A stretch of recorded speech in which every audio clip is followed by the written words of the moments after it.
Hey guys, welcome to JD Computer Design. This is my Sajid. How are you? I hope you're right. तो guys मैं आपने देखा कि मैंने आपको लास्ट वीडियो में क्वेरी बनाना सिखाया है डिज़ाइन व्यू की हेल्प से.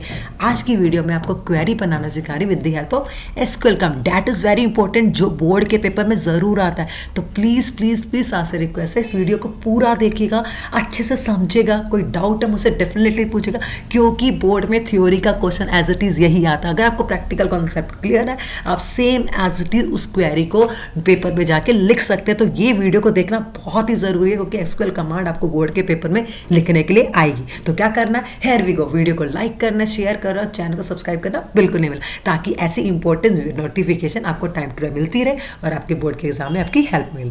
अब हम क्रिएट में जाते हैं. यहाँ पर हमने पहले हम डिज़ाइन व्यू में गए थे, आज हम लोग create query in SQL view में जा रहे हैं, जहाँ पर जाके हम अपनी क्वेरी को लिखेंगे सेलेक्ट स्टार फ्रॉम. अगर मेरी टेबल का नाम अभी स्टूडेंट है तो मैं अभी आपको स्टूडेंट की ही टेबल दिखाने जा रही हूँ. स्टूडेंट्स है या स्टूडेंट है मुझे देखना पड़ेगा. एक बार मैं चेक कर लेती हूँ कि मेरी टेबल कौन सी है.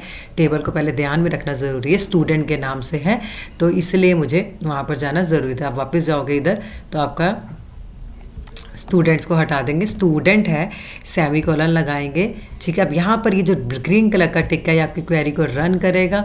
क्या बोल रहा है, सेलेक्ट स्टार फ्रॉम स्टूडेंट. यहाँ पर स्पेलिंग गलत हो गई है स्टूडेंट की, तो ये एरर भी साथ साथ आती रहेगी, जिससे आपको हेल्प मिलेगी, आप अपनी क्वेरी को ठीक कर सकते हैं. देखिए हियर वी गो. सेलेक्ट एक कमांड है हमारी एसक्यूएल की. स्टार मीन टू सेड आपको जितने भी आपके फील्ड है, जितने भी आपके कॉलम है, वो सारे शो करेगा. स्टार मतलब, फ्रॉम मतलब मेरी टेबल का नाम, फ्रॉम स्टूडेंट, मैंने स्टूडेंट वाली टेबल का डेटा उठाया. अब मैं आपको यहाँ पर मार्क्स वाली टेबल का डेटा डाल के दिखाती हूँ. रन करती हूँ क्वेरी को. मेरी मार्क्स वाली डेटा का टेबल आप क्या.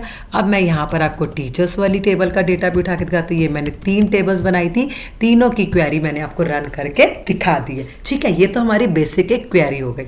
अब मैं वापस जाती हूँ अपने मार्क्स ये वाले स्टूडेंट वाले टैग में. इसके अंदर कुछ क्वेरीज सीखते हैं, जैसे आपने डिज़ाइन व्यू में सीखा था सेलेक्ट स्टार स्टूडेंट वेयर. अभी वेयर मैंने आपको कहा था कमांड यूज है कि वेयर. अगर मैं अभी साइड बाय साइड यहाँ पहले इसको रन करके देखते हैं, पहले अपनी क्वेरी को रन कर लेते हैं. ये मेरा स्टूडेंट वाली टेबल आ गई. वेयर नेम इक्वल्स टू ज्योति. अब जहाँ पर मेरा नाम ज्योति है, मुझे खाली उसकी ही पूरी डिटेल चाहिए, तो वेयर नेम क्या आएगा यहाँ पर. वेयर का ध्यान रखना है आपको. Where name equals to single quote में क्या आएगा, ज्योति. ध्यान से देखिएगा. ठीक है, अब इसको रन करते हैं. हमारा क्या एरर दिखा रहा है, column not found name statement. देखते हैं क्या दिक्कत है. हाँ, तो यहाँ पर बड़ी प्रॉब्लम हो सकती है. देखते हैं कि select star from student where name equals to Jyoti. देखो आ गया. क्या दिक्कत आई थी, नेम जो है मेरा यहाँ स्मॉल में लिखा हुआ है NAME, तो मैंने कैपिटल में लिख दिया. तो आपको ये ध्यान रखना है, अगर आपका फील्ड नेम स्मॉल में लिखा हुआ है तो आपको वो स्मॉल में ही लिखना है. ये छोटी छोटी बारीकी आपको ध्यान रखनी है, क्योंकि आपको बोर्ड में जब हैंड रिटन लिखना होगा तो आपको इन सब बात का ध्यान रखना पड़ेगा. ये तो आ गया जहाँ पर मेरा नाम ज्योति से रिलेटेड पूरे टीचर और कॉलम का हमारा यहाँ पर डेटा आ गया. अब हम यहाँ पर देखते हैं, अब ये और चेक करते हैं. लाइक मैं यहाँ पर अभी आपको दिखाती हूँ.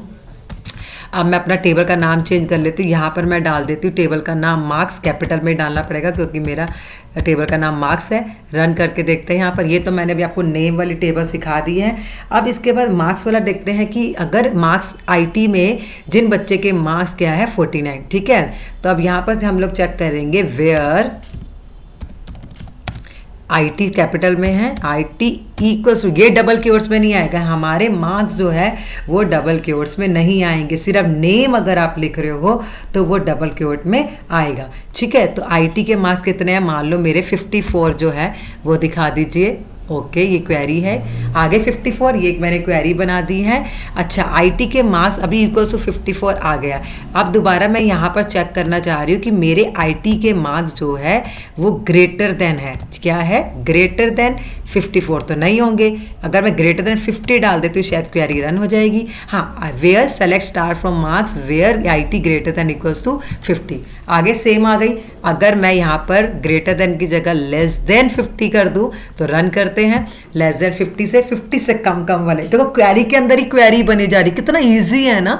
अगर आपको ग्रेटर देन चाहिए तो आप सिंपली ग्रेटर देन का साइन लगाओ, आपको लेस देन चाहिए तो आपको लेस देन का साइन चाहिए, आपको इक्वल्स टू चाहिए तो आप इक्वल्स टू का साइन लगा दो। तो यहाँ पर सिर्फ आपको एक चीज़ ध्यान रखनी है, वेयर आपका यूज़ कर रहे हैं, जहाँ वेयर मतलब जहाँ पर, और स्टार जो यूज़ कर रहे हैं जहाँ पर हम लोग यूज़ कर रहे हैं कि मेरे को सारे कॉलम चाहिए। मान लो मुझे सारे कॉलम नहीं चाहिए, मेरे को सिर्फ एडमिशन नंबर चाहिए, तो मैं स्टार को हटा के यहाँ पर कैप्स में क्या लिख दूंगी, ADMN।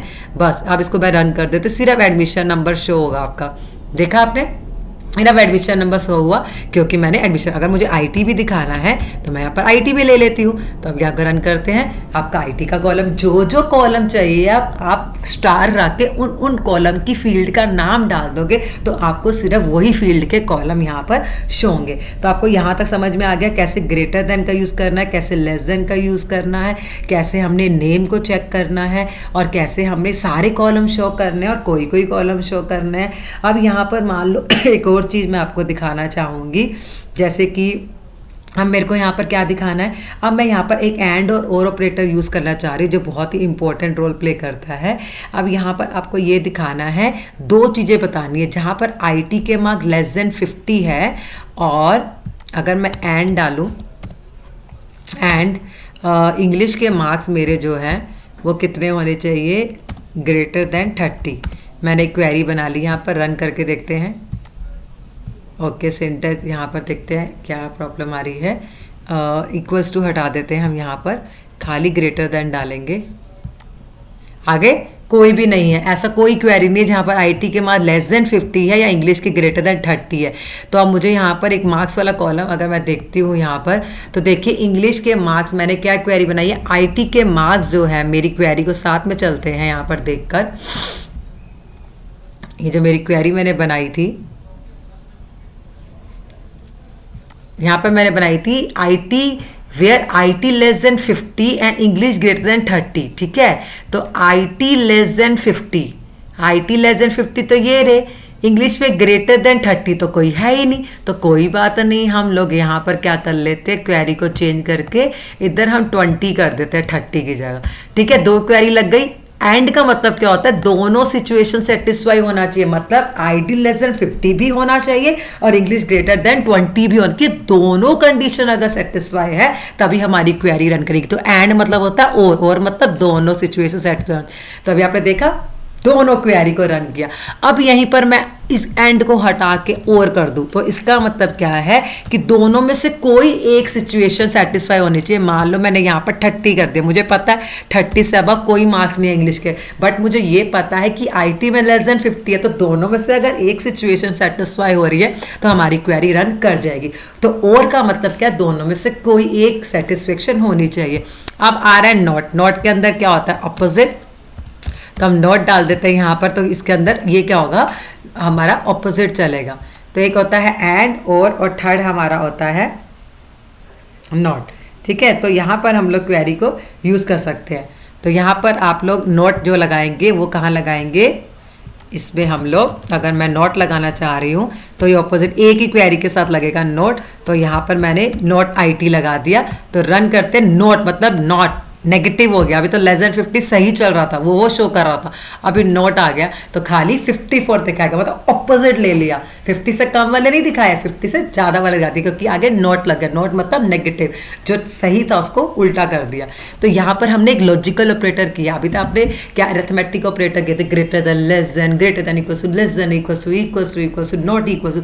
अब हमने लॉजिकल ऑपरेटर किए जो 3 ही होते हैं सिर्फ, एंड, और नॉट, ठीक है। तो ये हमारे हो गए अरिथमेटिक ऑपरेटर भी हो गए हमारे। Greater than less than arithmetic नहीं है, ग्रेटर देन लेस देन हमारी रिलेशनल ऑपरेटर है। Greater than less than, greater than equal to, less than equal to is a relational operator, जो मैंने अभी आपको यूज करके दिखाया। अब लॉजिकल ऑपरेटर में हमने एंड और नॉट किया था। तो आपको इतना समझ में आ चुका कि सेलेक्ट क्वेरी कमांड को हम कैसे समझ के रन कर सकते हैं। अब इसके अंदर एक और चीज़ होती है, अगर मुझे मान लो असेंडिंग ऑर्डर में या डिसेंडिंग ऑर्डर में चाहिए, तो अगर आप बाय डिफॉल्ट यहाँ पर चाहिए तो हम लोग और इसकी जगह, वेयर की जगह क्या लगाते हैं, ऑर्डर बाय। मैंने अभी आपको सिखाया था, ऑर्डर बाय हम लोग लगाते हैं। तो अभी इसको रन करते हैं, सिंटैक्स एरर आ गया।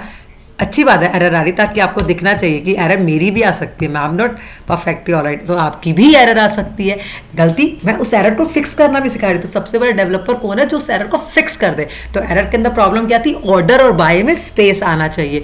तो अब असेंडिंग, अगर आपने यहाँ पर असेंडिंग नहीं मेंशन किया तो ये बाय डिफॉल्ट आपके आईटी के मार्क्स को असेंडिंग ऑर्डर में ही डालेगा। अगर आप यहाँ पर डिसेंडिंग में चाहते हो तो आप DESC यहाँ पर लिख के इसको रन कर सकते हो, तो आपके मार्क्स डिसेंडिंग ऑर्डर में वो दिखा देगा। ठीक है, तो ये असेंडिंग और डिसेंडिंग ऑर्डर में आप लोग यहाँ पर क्या कर सकते हैं, शो कर सकते हैं। ठीक है, अब यहाँ पर इसको रन करके देखते हैं, ऑर्डर बाय डिसेंडिंग। आईटी के मार्क्स अगर आपको डिसेंडिंग ऑर्डर में करने हैं तो आपका डिसेंडिंग ऑर्डर में आ गया, वो तो कंडीशन लगाई थी, देखो डिसेंडिंग ऑर्डर में आ गया आपके आईटी के मार्क्स यहाँ पर। अगर मैं डिसेंडिंग को हटा दूँ और डायरेक्ट रन करूंगी तो ये बाय डिफॉल्ट असेंडिंग में चला जाएगा। बट डिसेंडिंग के लिए आपको यहाँ पर DSC मेंशन करना पड़ेगा। जैसे आपको मैंने सॉर्टिंग बताई थी असेंडिंग डिसेंडिंग, तो उसके लिए आपको ऑर्डर बाय का इस्तेमाल करना पड़ेगा। और अगर कोई कंडीशन लगाना चाहते हो तो वहाँ पर आपको वेयर का यूज़ करना पड़ेगा। आई होप आपको ये कॉन्सेप्ट बहुत ही सिंपल है, बहुत ही ईजी है, बट आप जब थियोटिकल लिखते हो तो बहुत सिली मिस्टेक करते हो।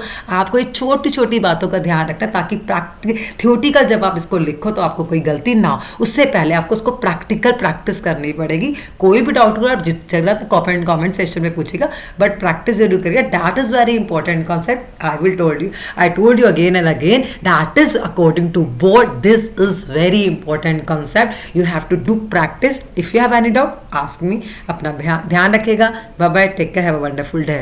वीडियो को लाइक, शेयर और सब्सक्राइब करना बिल्कुल मत भूलिएगा।